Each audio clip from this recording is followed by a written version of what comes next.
Alrighty, new box. You know what that means. Unboxing. This is actually going to be an unboxing plus an USARK comment.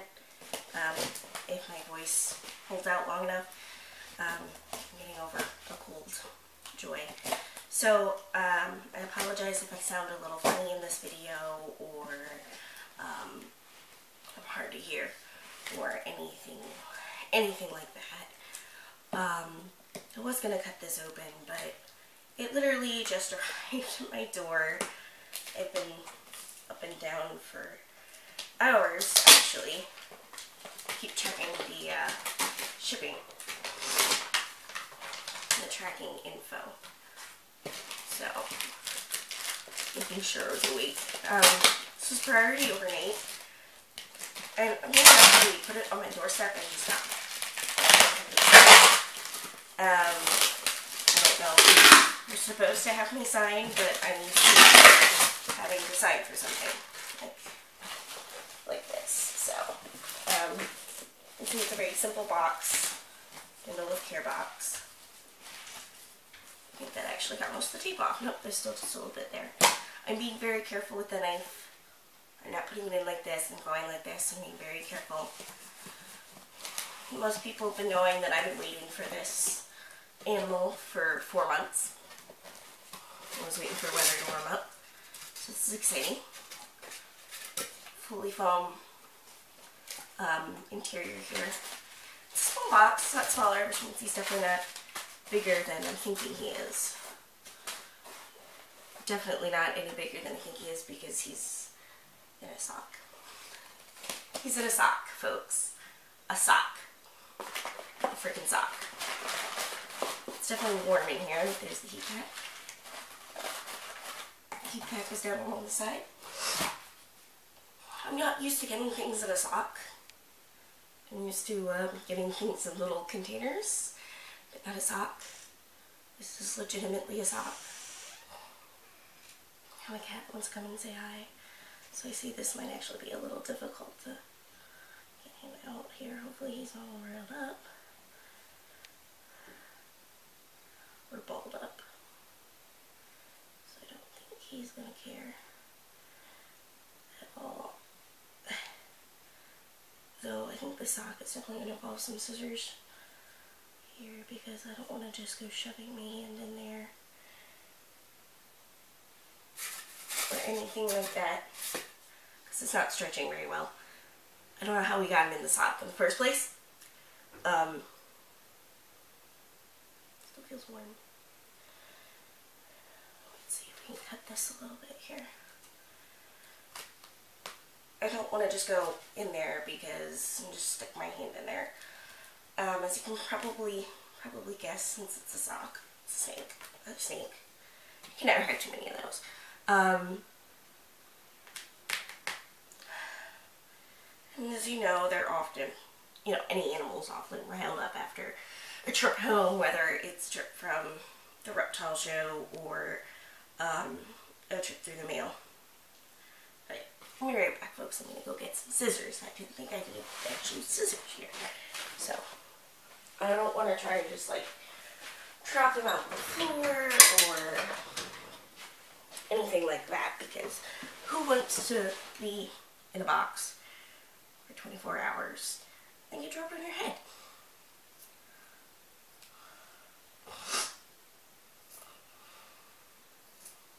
So we're going to very gently just cut the sock open. The sock. It's like, really? Sock. Oh, I'm being stared at. You're wondering what's going on. Don't come flying out of there at me. Oh, he just looks like he wants to know what's going on. I don't think he's too mad. He's really pissed off that he's in a sock. But he may be kind of hungry, so. Hey! Yeah, hi. I was told you're very friendly. This snake hook, this is just for him though. Let's see. He's okay with being touched. He doesn't seem to mind. I said he's really in here, so we're just going to try and gently. I'm missing slightly the snake cut just for record.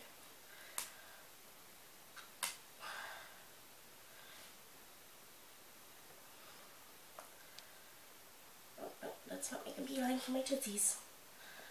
There you go. There you go. Wow. A lot of freckling. A lot more, definitely a lot more freckling than he did in the photo, which is, you can see in the photo, which is awesome. He's just a little baby. Breeder said it measuring around 16 inches, which I say is, yeah, about 14, 16 inches, which is really good. He's only a couple of months old. He's going on 6 months soon. See, he's still a really, really good size. Now you can probably tell exactly what this is. This is a boa constrictor. It is not a red-tailed boa. A lot of people call anything a red-tailed boa, but it is not. He does have a lot of decent like red oranges on his tail, but he's not. He's actually a boa constrictor in Purinatur, or a BCI. Better called the common boa, or the common Colombian boa. He's gorgeous. He certainly is friendly. Breeder did say right in the listing that he's tame, he's eating frozen thawed, he's very active. You can see he's just cruising around, he's checking everything out. He had a really good color. It's a little darker in person, but they do go through a light phase and a dark phase. And he's going to get darker as he ages, which I knew. So he's not going to be a very bright hypo. But he's a hypo. He's actually a hypoparadox. So I spent a pretty penny on this baby. I've been wanting a paradox animal for a very long time. And, you know, I've been looking for a Boidae to add to my collection so that I have at least one snake of each of the main three, you know, pet snake families. And I was originally going to keep it small. I thought that's all I had room for, but after measuring my snake stand 10 ways to Sunday, I managed to figure out how to fit an additional large cage into my collection as long as I have them custom made, because my typical snake stand that my corn snake is on is, it has a shelf underneath. The stands are long and wide, but the shelves aren't very tall, so you can see him displaying some tree snake behavior here. His belly's like, he looked like a little underfed in the one photo. Yeah. Need to beef you up a little bit, buddy. Now, the breeder was telling me that he's only been feeding him a rat pup every other week. First of all, any snake under a year of age should be fed every week. Judging at the fattest part of his body, my rat pups are awfully big for him. Because my rat pups are actually a little bit bigger than my medium mice. So, but I saved some hoppers back. So, since he's been only on rats, I'm going to try a hopper on him like a day or two before I go to the reptile show this weekend. Make sure he's going to be comfortable taking mice, and if he is, I'm going to come back with weanly mice for everybody around. Because my Wilma python's actually thicker than this around, and he's on adult mice, and the medium adult mice are actually a tad too big for him, and I have to start feeding him every other week, or he packs on way too much weight too quick, and I'm starting to get a little obese. Oh, you're just adorable. Yeah? Yeah? Are you head shy? I'm not even going to try it, because you've been a male. Yeah. I see that tongue going. Cutie.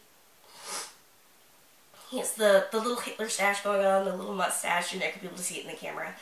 But he is a, the reason why he's got all this red in his tail is because he's from a lipstick line.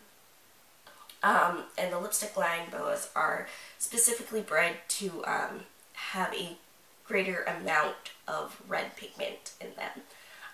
So they do tend to their tails, even through adulthoods, tend to be more maroon than dull out as much as your normals do. It's that lovely, lovely color. He has had a shed or two since I started peeing on him. He definitely brought in a lot more pink. I don't know if you can see all the pink he has on his sides. So much pink. So much pink. He's got little dots on his belly. Aww. He's so cute. Little black. Oh, he's even got some orange speckles on his belly. It's awesome. And there's some white speckles on his belly down there at his tail. Which is just kind of shows you part of what a paradox is. A paradox is a snake that is exhibiting a color or a pattern that you would not typically find in the morph. The best example would be an albino with black dots on it, because as you know, albinos are supposed to lack all of your black pigment. So it's something that is pretty much genetically impossible. Scientists are not sure what causes it exactly. We do know you can't breed a paradox to a paradox and make paradox babies. It is a genetic fluke. And there's two thoughts of what can do it. The most likely cause is there's just like an encoding error, that when the DNA is being copied, something is miscopied, and they get a pattern or a color with their normal morph set that a morph wouldn't typically have. And you're not going to be able to see it. You probably notice some of the black. Okay, yep, black spotting or black pigment on a hypo or normal. It's not odd. It's not odd at all. But he has a bunch of these white speckles, especially right here. Is a big batch of all this white. All this like white. It's probably going to turn yellow. So he's got like all these white speckles along his side right now. You can see around his tail it's starting to turn yellow. And then he has it like on his body too. And that's going to turn yellow as he ages. Because his dad was a sunglow. So he's a normal, a hypo like his mom, with yellow flecks from a sunglow or an albino. So he's a hypo with some albino coloration, in other words. You can see around his tail too. Some of his saddles, instead of having the dark pigment, actually are lacking the pigment like you would see in an albino tail. So it's just a really good proof that he really is, because I'm always skeptical at first of whether something's a paradox or not, and then I see the tail and I'm like, he's lacking pigment in places that no hypo should be lacking. So he's lacking black pigment in places, like in the spots that an albino would, but yet he's a hypo. So he's a paradox, and I've been wanting a paradox really long, and I wanted a Boidae, and you know, I just been told, you know, hey, not every boa you see labeled as a red tail is an actual red tail. Not every boa you see is going to be, you know, like 12, 20 feet long. There are dwarfish species. So I originally started looking into hog island boas, which don't get any bigger than a large ball python. They don't get any larger than a large ball python. And honestly, for BCI even, while they can get into 8-10 feet, this is very uncommon. Generally, the ones that are getting 8-10 feet, they're either mixed with a true red tail to make it bigger, or they've been power fed a lot of food really quickly when they were young to get them to pack on inches very, very fast to get them up to a larger snake. Both of his parents were actually on the small side of the scale as well. His 10-year-old mother was 7 feet, and his 7-year-old dad was 5.5 feet. And the breeder said out of all the males that he's held back from any of his clutches, that he hasn't had a single male max go over 6 feet. So that's like the size of a large female ball python. So that's not bad. and this is a male. I got a male, not just because he was gorgeous and males were cheaper, but because, you know, females do get bigger. Females usually almost always reach the 7-8 foot mark. Males usually don't reach 7. So I wanted something that would stay a little bit on the smaller side of things. So I definitely got a male. A lot of my snakes are males because they stay smaller, because males are cheaper. He actually was very well priced. It cost me $300, including the shipping. And to put that into perspective, I've seen a hypoparadox, his age, and they wanted $625 for him, plus $42 shipping. So he's about 50% under market price. And albino with a single spot of black on its nose will cost you at least $425 minimum. Usually the albino paradoxes are more than your hypoparadoxes, just because it's a more obvious paradox, more obvious genetic fluke. He's got really good muscle tone. Yeah, let's see his spine there a little bit. He definitely needs beefed up. So he's probably going to be on weanling mice every week. Like I said, I have hoppers. I'm going to feed him a hopper. I don't know if we wean mice yet. I'm going to feed him a hopper before the show. See, you know, just use that as a size gauge and to make sure he's okay with mouse scent, that he's not stuck on rats. And then he'll get weanling mice every week. He'll be spoiled. This is actually his feeding box over here. He is not. He doesn't give two shits at all. Do you? Do you? No, I don't. Oh, you're awesome. He's so awesome. So, I mean, I've always liked, when I was a kid, you might know, as a kid, I was terrified of snakes. I was terrified. I loved looking at them if they were behind glass at the zoo or in somebody's, you know, house, as long as they were in their cage. It always fascinated me how they move without legs. I just couldn't grasp this concept as a little girl. Snakes terrified. And the first 2 snakes that I felt that I trusted enough to be around if they were out of the cage was your boa constrictor and your corn snake. Corn snake was the first snake that I ever bought, and I love him to death. He's definitely my favorite. You're already taking my heart, just so you know. Yeah, you're already charming me, sweetie. So I didn't think I had the space, so I was so happy when I realized I had the space, and, you know, somebody told me not every boa you see is, you know, a 12-20 foot red tail, even though people call them red tails. They're actually a dwarf species of boa. So I was very happy, and I'm like, you know what, if I'm going to get a Boidae, we're going to go big or we're going to go home. I'm going to get an actual boa constrictor. That's what I was fascinated with as a kid. It was one of those snakes that, you know, kind of helped bring me out of my shell and stop being afraid of snakes when I was young. So, that's what I really wanted. Before that, it was going to be a rosy boa, because they stay small, and I don't have a striped snake yet. And I had this really awesome desert design I was going to do for it. But I looked at a bunch of rosy boas, and all but one of them that I was looking at buying, including this one that was just dropped dead gorgeous, but they were evil little suckers. I mean, 2 of them were just evil right out of the cage. I don't know if they'd been abused or mistreated by the breeder, or if they were wild-caught adults, so they hadn't adjusted yet to captivity. Excuse me, I gotta wipe my nose, since this is trash, you know. So it was one of those things. There was one adult, it was used to be a classroom pet. It was fully tamed. That was awesome.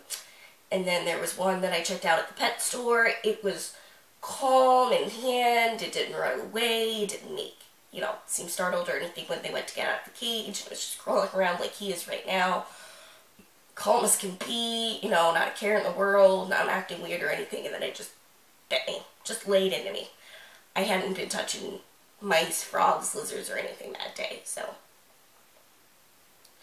he's made himself comfy, doing the little tree snake thing. So I was very glad when I realized I could fit a BCI. And then I was so happy when I found him, since I've been wanting a paradox forever. And like I said, very well priced. I feel like an idiot to walk away and let somebody else have him. And because we've been waiting for warmer shipping weather in my area, we've been in the dead of winter, the breeder was nice enough to actually let me pay him in 4-month installments while we waited for the weather to warm up, because I was kind of uncomfortable dropping $300 on an animal that I didn't get to see and hold for 4 months. So he was nice enough to let me put a down payment down and, you know, pay him off little by little. So, that's pretty much all about him.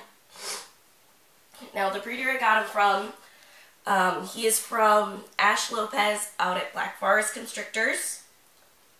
I know, he's just breeds at home, small-time business. I know a couple of people, I like read a couple of people's reviews on faunaclassifieds.com before I bought from him. And a lot of people say they'll always go back to him, that he always has what it is that they're looking for their breeding or their, you know, aspirations, or just for their collection-wise. That everything they've got has been healthy, it's been, you know, it's been tame, it's not been an evil nipper, even right out of the packaging. Like, he obviously is just calm as a cucumber. So a lot of people said a lot of good things, and I would too. I mean, he's awesome. And I was glad that he did a payment plan with me that made me more comfortable with having to wait the 4 months while weather warmed up. It made me more confident in purchasing from him. I was able to call him. I actually spoke with him on the phone before I bought this guy here. And I asked him a couple of questions regarding, like, how tame was he? Was he, like, did he mean, you know, he's calm once you have him in the hand? Does he have no fucks to give? You know, is he cage aggressive like my little python is? But then once he's out, he's calm as a cucumber, and he's like, nah, you can just go right in and grab him. He doesn't care. He actually likes being out and exploring, which my corn snake does. Loves that, so. And he's keeping a good firm grip, but he's not gripping so tight that it hurts. Like some boas I held one that was a year old, that it just wrapped it around my hand and it held on for dear life, like it was gonna fall down. And he's, you know, he's maintaining a good grip, but he's not gripping so hard that it is actually constricting me. So that's really good. He's got the good muscle tone, but you can tell he's not afraid of being handled. He's not afraid of being dropped. He wants to explore. He's curious. So that's all good. That's good. He's definitely, a lot more of the speckling comes out in person than on the photos.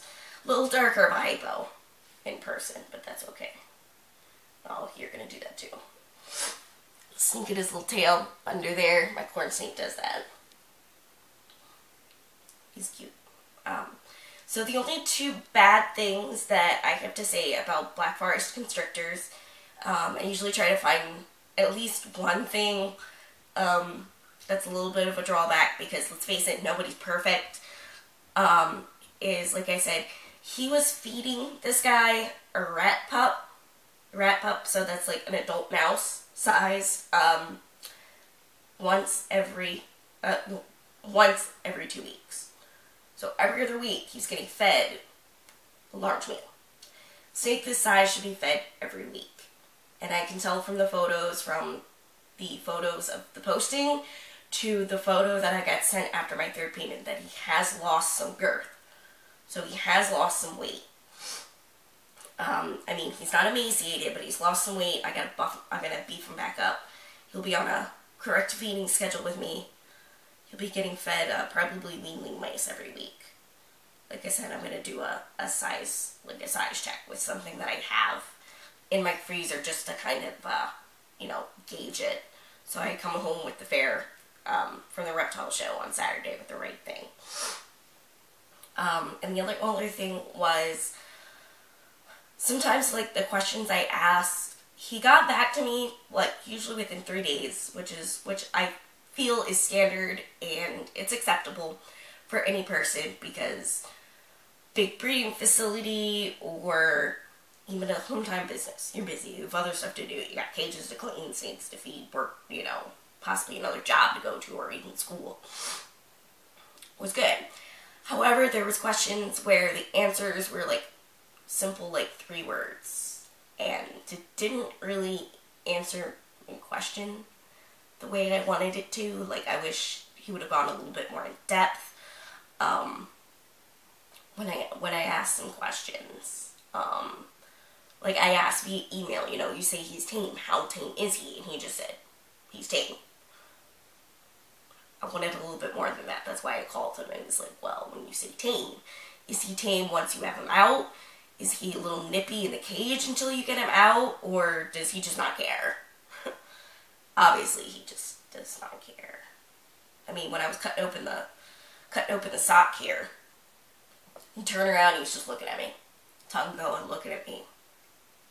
You know, some snakes, if they're riled up, especially from shipping, they'll nail you for that. So, but he's just kind of more of a, hey, what's going on? Do I get out of here? So, he's definitely very pretty. You know, see, we're already good buddies, so that's good. Most boas are pretty much puppy dog tame. I can't say that for rosy boas anymore. A lot of people say, oh, they're so sweet, they're just like a corn snake. Bull crap. As far as I'm concerned right now, rosy boas have quite an attitude. I'll show you his belly. Speckles on his belly.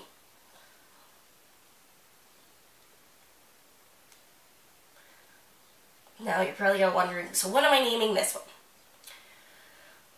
Took me about a month, like it did with my python, a lot of brainstorming, going through the list at work to finally settle on a name. I wanted something as unique as he was, since he's a paradox. You know, he's a genetic fluke.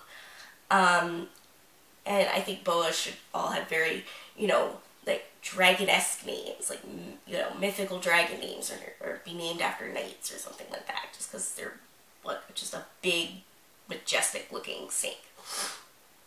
So I did want something dragony. And I settled on Xepher. So his name is Xepher. I'm spelling it Xepher though, which is the spelling of the song from DDR, Xepher. Whereas most people, you're probably used to seeing it spelled Zeypr or Zefer. Like, there's a bunch of different variations, and one of them is the spelling of a Greek god, and I wanted a really weird spelling. I tend to do that. I mean, my python's name is Furion, and I spell it with an E in the middle with the 2 dots over the E, like some people do with Zoe. I had to be weird. Instead of an I did the E with the dots over it. So, but it looks really cool, and there's even a picture of a sword on his nameplate, going off the DDR song, the Xepher.